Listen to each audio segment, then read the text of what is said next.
Ketika antum di S1 di Indonesia, terus melanjutkan S2 di Indonesia, apa sih perbedaan yang paling signifikan yang antum rasakan? Yang paling signifikan terutama culture ya. Culture. Ada beberapa Ya. dosen mungkin kita akan melihatnya kalau di Indonesia ketika kita kuliah, dosen-dosen kita rapi, berdasi, berjas. Di sini jangan kaget, dosen ilahiyat, dosen profesor hadis itu mengajar menggunakan kaos oblong gitu. Iya. Bahkan dia. Jadi dia pakai jaket karena di dalam ruangan itu ada pemanas, dia lepas jaket, dia ngajar kita santai aja pakai kaos gitu. Jadi nggak terlalu rapih dan seperti yang kita temukan di Indonesia. Yang kedua yaitu pasti bahasa ya.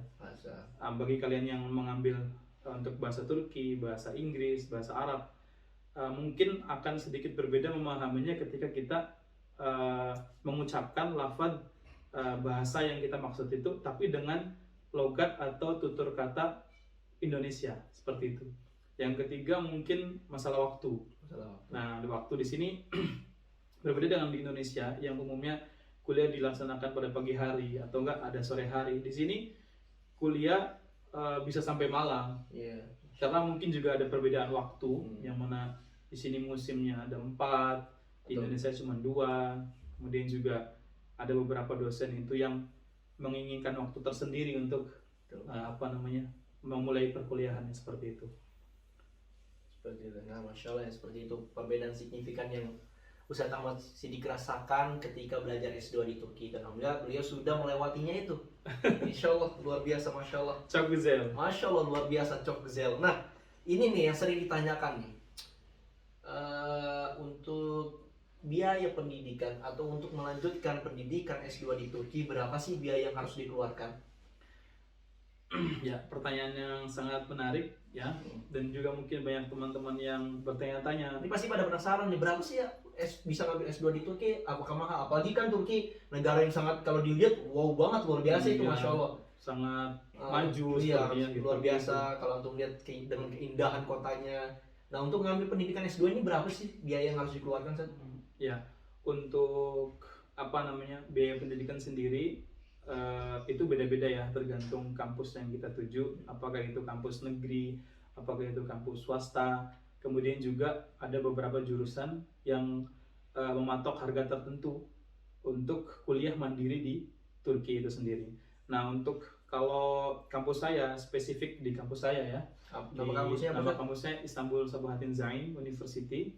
Nah, itu adalah kampus swasta yang didirikan oleh foundation namanya Ilmiah Wakfe. Itu satu program studi kita dibebankan kepada mahasiswanya itu kalau kita kuliah mandiri itu ketika saya adalah 12.000 lira. 12.000 lira itu 2 tahun selesai. Jadi kalau di Indonesia ada biaya-biaya kuliah seperti biaya tesis, biaya bimbingan, biaya ujian ini, ujian kompre dan sebagainya. Di Turki kita tidak menemukan biaya-biaya itu, cuman kita hanya diberikan uang sekali masuk itu, sekali membayar adalah 12.000 lira. Nah, tapi itu setelah saya mendapatkan diskon atau beasiswa parsial 50%. Berarti kalau misalkan dijumlahkan 100%-nya berarti 24.000. Nah, 24.000 itu berapa? Ya, kita bisa hitung sendiri ya, karena sekarang kurs lira lagi jatuh. Tapi ketika itu saya sekitar antara 28,5 juta 28 untuk 2 tahun. Itu menurut saya lebih murah daripada di Indonesia, karena saya pernah bandingkan di UIN Jakarta saja atau di UIN Jogja. Saya pernah survei, itu kuliah itu satu semesternya bisa sampai 7-8 juta di jurusan seperti ekonomi Islam, seperti akidah filsafat. Di UIN Jakarta itu lumayan mahal satu semester. Kalau 7 juta 8 juta berarti kan kalau misalkan 4 semester bisa 30 juta lebih, bener kan? Nah, itu kalau misalkan kita kuliah mandiri. Kalau misalkan kita mendapatkan beasiswanya lebih tinggi lagi, misalkan 50% sampai 70%, 80% sampai 100%, bahkan kita tidak dibebankan biaya spesial pun. Seperti itu. Berarti 28,5 juta itu udah mendapatkan 50% beasiswa. Ya. dan itu selama 2 tahun. Iya betul. Nggak ada biaya pembangunan, Nggak dan biaya ada. tesis, nggak ada Tidak gitu ada. ya? Tidak ada. Ya. Hanya untuk biaya pendidikan saja. Biaya pendidikan semua, Masya Allah. Dan itu bagaimana sih cara bisa dapat beasiswa untuk melanjutkan S2 di Turki? Apakah ada caranya? Atau apalagi kata antum kan dapat 50% beasiswa. Ya, betul. Itu bagaimana caranya nih buat teman-teman yang pengen melanjutkan setelah lulus S1 di Indo ingin melanjutkan S2 di Turki ini, bagaimana biar bisa mendapatkan beasiswa seperti antum ini? Apalagi kan kata antum kalau S2 di Indonesia bisa hampir 30 juta lebih ya. Ya. Kalau bagaimana kalau di Turki ini cara mendapatkan beasiswa atau sebenarnya balik lagi ke kampus masing-masing ya. Setiap kampus mempunyai kebijakan yang berbeda-beda. Jadi kita harus tahu nih program apa yang ditawarkan oleh kampus yang akan kita tuju untuk melanjutkan studi di Turki. Nah, kalau misalkan di kampus saya sendiri itu biasanya ada beberapa indikator. Yang pertama itu biasanya prestasi akademik. Dalam ujian masuknya itu ada namanya soal seperti ujian bahasa dan juga wawancara.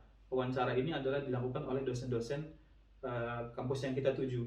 Contoh misalnya kita lulus dalam ujian bahasa ini memberikan nilai yang mana menentukan kelulusan kita di sebuah kampus. Nah, kalau misalkan kita dapat lulus dengan nilai yang memuaskan atau nggak di atas rata-rata di antara yang lainnya, mungkin kita akan dapat yang lebih besar parsialnya. Juga di wawancara, jadi wawancara ini sangat menentukan sekali ya. Jadi kalau wawancara itu biasanya kita ditanya-tanya seperti ujian kompre di Indonesia itu seperti basic keilmuan yang sudah kita dapatkan, yang sudah kita ketahui nanti akan ditanyakan di situ.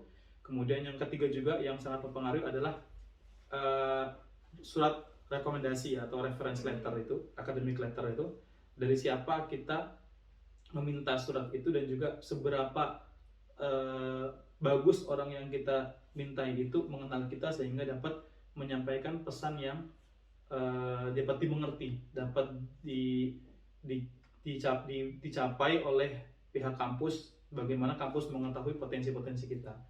Nah, itu untuk beasiswa kampus ya. Nah, kalau misalkan beasiswa di luar kampus, karena Turki khususnya Istanbul tersendiri adalah kota yang dengan sejarah yang sangat luar biasa, yang sangat banyak, maka di Istanbul sendiri pun ada banyak institusi atau lembaga-lembaga wakaf yang menyediakan beasiswa untuk mahasiswa-mahasiswa yang ongoing atau sedang melanjutkan kuliahnya. Seperti itu. Masya Allah, ya, berarti teman-teman yang ingin melanjutkan S2 di Turki, insya Allah apa yang disampaikan Ustadz Ahmad Siddiq ini bermanfaat ya. Jadi ada namanya pertama surat rekomendasi yang harus kita punya, apalagi ini signifikan ke kampus Ustadz Ahmad Siddiq yaitu di Istanbul Sabatin Zaim University yang ada di Istanbul. Dan juga yang kedua yaitu ada wawancara. Nah, itu wawancaranya pakai bahasa Inggris ya, Ustadz? Tergantung jurusan yang kita pilih. Kalau jurusan kita menggunakan bahasa Inggris, maka bahasa Inggris. Kalau jurusan kita menggunakan bahasa Arab, maka akan menggunakan bahasa Arab. Nah, itu ketika antum S2 ketika antum mau melanjutkan S2 di Turki, itu wawancara apa sih yang ditanyakan dosen biasanya? Biasanya sih merupakan wawasan atau keilmuan basic yang akan kita ambil ya. Contoh misalkan kita ngambil hukum internasional ya. Hukum internasional berarti kita akan ditanya-tanya tentang hukum, tentang ilmu hukum itu sendiri. Mungkin ada hukum pidana, mungkin ada hukum perdata. Kalau misalkan kita ditanya tentang Islamic Studies, misalkan spesialisasi kita apa, misalkan tentang pendidikan Islam atau ilmu akidah atau juga tentang hadis dan sebagainya. Jadi tidak melulu jurusan topiknya itu sangat luas, tapi tergantung apa yang akan kita pilih, apa yang akan kita ambil program studi di situ. Seperti itu ya. Jadi luar biasa. Nah, apakah ada yang menyediakan untuk S2 itu beasiswa full lembaga dan bagaimana itu caranya? Nah, untuk kalau antum tahu bisa kasih tahu ke teman-teman. Oke. Nah, untuk ini yang paling menarik ya. Nah, di Turki sendiri sebenarnya kalau teman-teman mau ke Turki kemudian mau melanjutkan studi Turki, ada lembaga yang menyediakan beasiswa untuk melanjutkan kuliah Turki. Yang pertama adalah YTB. YTB untuk S2 semua jurusan ada insya Allah. Kemudian yang kedua adalah TDV. Nah, TDV ini sebenarnya sebelum-sebelumnya adalah hanya untuk anak-anak S1 yang akan mengambil jurusan ilahiyat atau Islamic Studies. Nah, tahun ini spesial TDV itu membuka jurusan S2 untuk ilahiyat. Jadi yang sebelumnya cuma S1, sekarang udah ada S2. Ya. Dan juga S3 udah ada. Ya, dari TDV ini. Pendaftarannya udah ditutup sekitar bulan Juni kemarin. Yang terakhir adalah beasiswa kolaborasi antara YTB dengan ISDB. ISDB itu Islamic Development Bank. Masya Allah. Nah, Islamic Development Bank, yang mana ini adalah kolaborasi kerjasama antara ISDB dan juga YTB. Dibukanya biasanya setelah YTB sudah habis, waktunya pendaftarannya sudah ditutup. ISDB biasanya akan dibuka antara bulan Maret atau bulan April. Nah, itu untuk yang mau melanjutkan kuliah di Turki dengan biaya full beasiswa tanpa merogoh kocek spesial pun, ya gitu ya. Itu untuk beasiswa untuk ke Turki. Nanti untuk deadline pendaftarannya silakan googling sendiri. Biasanya ada tuh pengumuman di Instagram, media sosial TDV, bisa dilihat biasanya itu antara bulan Januari sampai Februari kalau YTB. Tapi kalau TDV itu antara bulan April Maret seperti itu kurang lebih. Jadi buat teman-teman yang emang mau ngincar beasiswa ke Turki, bisa dipantau terus informasi-informasi yang diberikan oleh pihak-pihak institusi yang memberikan beasiswa full. Nah, Masya Allah. Nah, untuk selanjutnya nih, Antum kan sudah selesai nih, alhamdulillah udah dapat. Oh iya, ada satu ini lagi nih, yang menarik lagi nih. Misalkan kita datang ke Turki dengan biaya mandiri. Kemudian saya kan tadi bilang, ada nggak sih lembaga-lembaga yang menyediakan beasiswa untuk mahasiswa-mahasiswa yang ongoing atau yang sedang melanjutkan kuliahnya, tapi dia ingin mendapatkan bantuan dari lembaga tertentu atau dari pemerintah. Nah, jawabannya ada nih. Jadi beberapa lembaga itu menyediakan bantuan untuk mahasiswa yang ongoing. Jadi mereka memberikan dana pendidikan kepada kita untuk mahasiswa-mahasiswa yang sedang kuliah di Turki. Yaitu yang pertama dari YTB. Ya, alhamdulillah saya juga dapat. Itu adalah namanya YTB Bachelor Success Scholarship Program, atau untuk mahasiswa yang sukses dalam akademiknya. Biasanya dibuka setiap tanggal bulan September sampai bulan Oktober biasanya itu dibuka. Ya, nominalnya nggak terlalu banyak, tapi cuman mengcover bulanan kita saja. Jadi kita dapat bantuan uang pendidikan dalam satu bulannya berapa, selama berapa bulan. Untuk S2 dapat berapa tuh? Nah, untuk S2 kemarin saya dapat sekitar 600 lira. Masya Allah.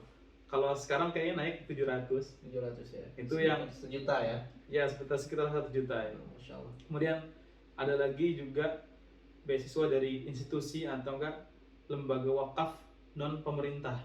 Jadi yang bergerak di bidang pendidikan. Contoh yaitu yang saya apply adalah Ilmiah Wakfu. Ilmiah Wakfu ini adalah yayasan yang bergerak di bidang pendidikan. Jadi dia itu memberikan beasiswa untuk mahasiswa ongoing. Teman-teman bisa mendaftar ke Ilmiah Wakfu, yaitu pendaftarannya antara dibuka sekitar bulan